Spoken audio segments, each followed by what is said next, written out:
Like the actual transactional value of the higher end stuff is growing. Welcome to another timeless moment brought to you by the You Can't Comp This NBA Trading Card Podcast. If you like the video, please give it a big thumbs up. And if you want to support the show, please hit that subscribe button and tick that bell so you get notified whenever we go live. See you in the comments. Yeah. So I think this market is really, important for that, letting people access the hobby. Mm-hmm. I think the other thing we need to mention here too is that people also flip retail. So there's that really strong driving force that undertones or underpins that, where we've seen that in Pokemon, where people have been fighting in shops. And remember, not that long ago, people were fighting over NBA stuff to flip. So I think we're raging about bots taking away all the pre-orders and things from different websites. Right. And look, I think there's an ebb and flow to that, and there's a supply-demand element to it. But I mean, as the article says, I don't think there's. I wouldn't be surprised if there's $1 billion turned over. Yeah. In this collecting space from cards. I think overall, this is where we're heading towards. There is a very slow overall uptick that's happening in the hobby overall, and I think that's evidence of this. Do you think it's made the mainstream? Do you think Pokemon has brought it into the mainstream? I think there's a few things that's brought it into the mainstream. I think, Dennis O'Leary, who is famously on TV, then talking about it. Yeah, true. There was an article that I saw on socials that I didn't add this to the run sheet, where it was the director of eBay who was on there talking about their authentication program. Yeah. And because eBay stock price has significantly gone up, and he was directly correlating that to sports cards. Yeah. And their authentication program. He said some bullshit like, they've never had a problem with, what did he say exactly? It was something like, they've never let through a fake through the authentication. Yeah, and I'm like, to the best of his knowledge. He said some wording like that. We've never been caught letting fakes through, whatever. Yeah. They've not authenticated that piece of data either. Yeah, exactly. Anyway, there's a couple of good comments on this here. Game over 1776. GameStop is the place for cards. So what that means to me is there's other places you can also buy cards from that's not included in this $1 billion. Yeah, I think that's 100% correct. For sure. There was one more that I want to really just quickly. BS. This is from O. Long Johnson. The hobby is propped up by Pokemon and TCG. Shelves stocked and sports cards inventory untouched in multiple locations. Per gem rate, PSA has had a 20% decline in year-on-year sport card submissions. And I think there's some truth to that too. I think, and we sort of touched on that before, we definitely acknowledged there was that whole Pokemon thing. Yeah, definitely. But that brings diversity to the hobby, to a diversity in both suppliers and people participating within the hobby shows growth. Yeah. This next one is from our friends at Card Ladder, and also I would say some gem rates, some of the stats would have come from too. Online spending on trading cards tracked by Card Ladder reached $416 million in August alone. And that's a record for the hobby. And so I think I was asking you the question in the last episode of what's your pulse on the hobby? And I think your response was basically, overall, it's very positive. And don't let people, influence you otherwise. I think the phrase used was these people need to get their heads out of the sand. And I think this is the type of stuff where if you don't want to say to someone, take your head out of the sand, what you could alternatively say to them is why don't you look at the projections from Walmart? Why don't you look at the facts from Card Ladder where it's, it's 416 million? And I think for me, I find this actually quite refreshing, because sometimes it's so easy to get caught up in the negativity of the hobby is dying, or, this person's got scammed, or, this has happened.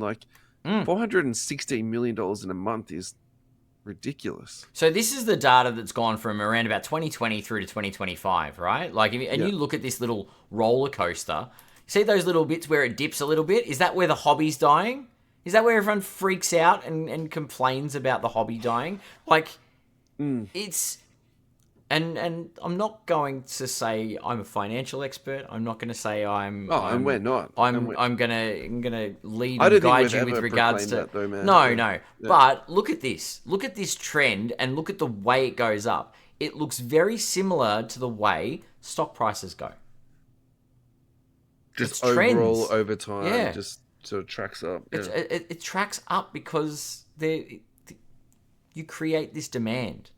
I wonder a little bit if this is also to do with, the overall popularity is up.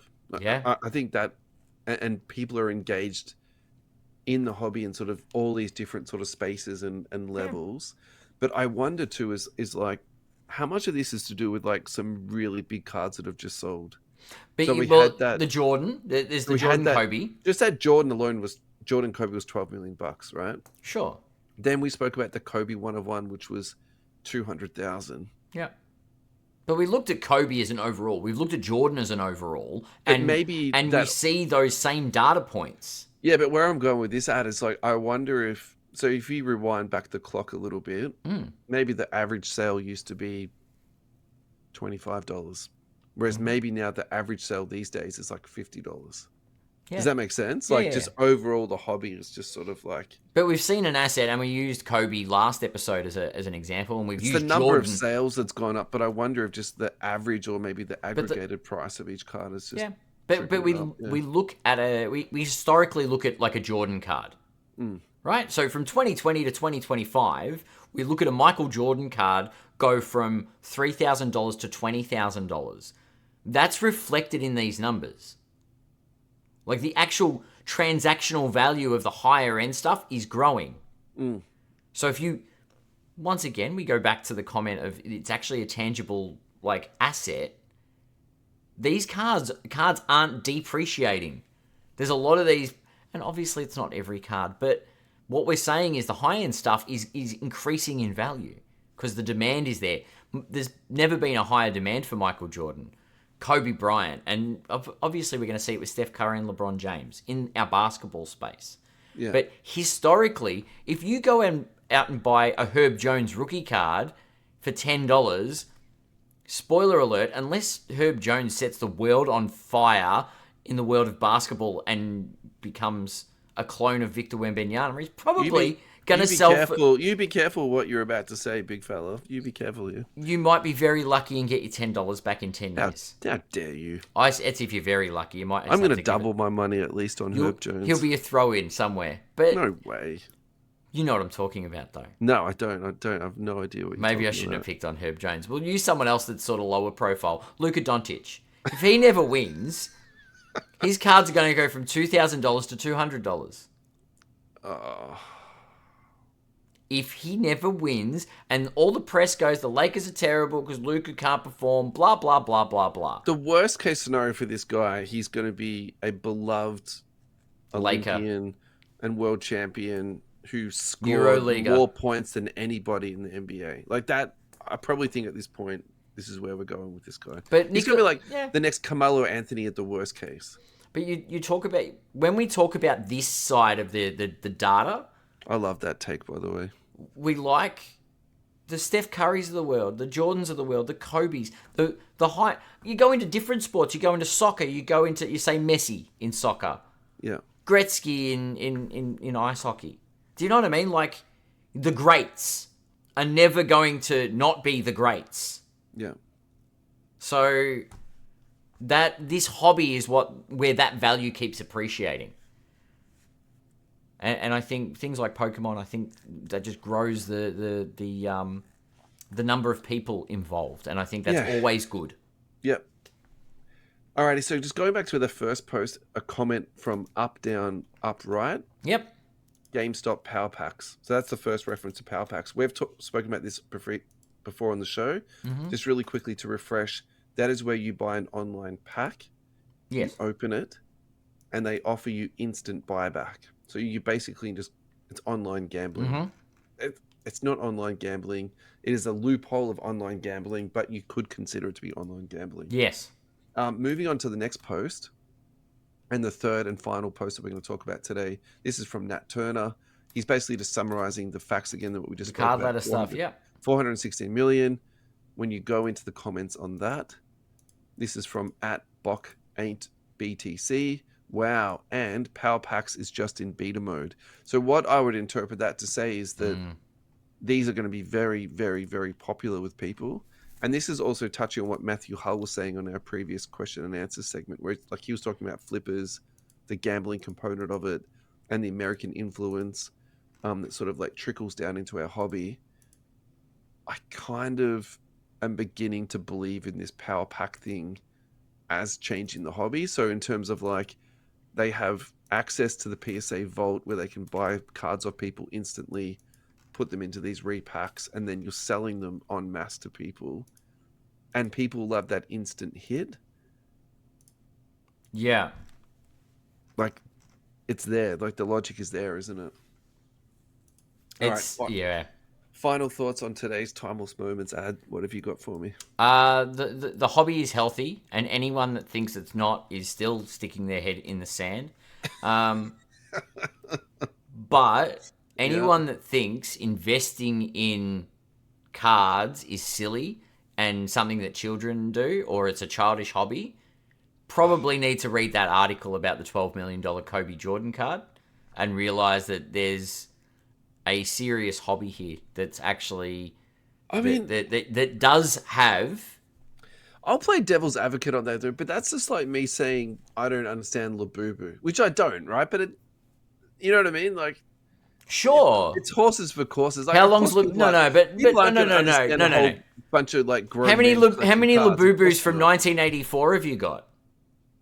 None, because no, but you've got none from 1984 because they've only been around for a year. Oh yeah, sure, do you know what I mean? Like this is it's a new craze. Yeah. This is not an overnight success. Pokemon's been around for 30 years. Yeah, Pokemon started in 1996. We're old as shit, man. So it's not.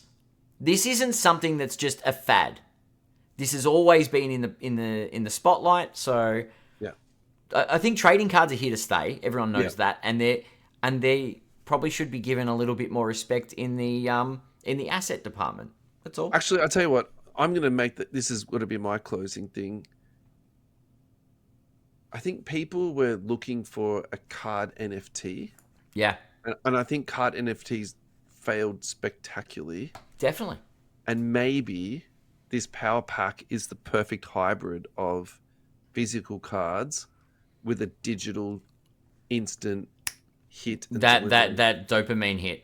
Well, you can just go online at any time you want and buy your power pack. Yeah. And get instant rebuy. Yeah. Somehow we turned Pulse of the Hobby into frothing over power packs. Wow. I'm okay with it. Gamble responsibly. That's all I'll say. Hang on a second.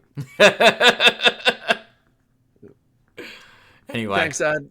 Thanks for extending the previous episode. For those that didn't check it out, episode 234 of the You Can't Comp This NBA Trading Card Podcast is where we start Pulse of the Hobby. And this is where we shut the machine off and we've stopped. Good night. The pulse has been checked. Good night, everyone.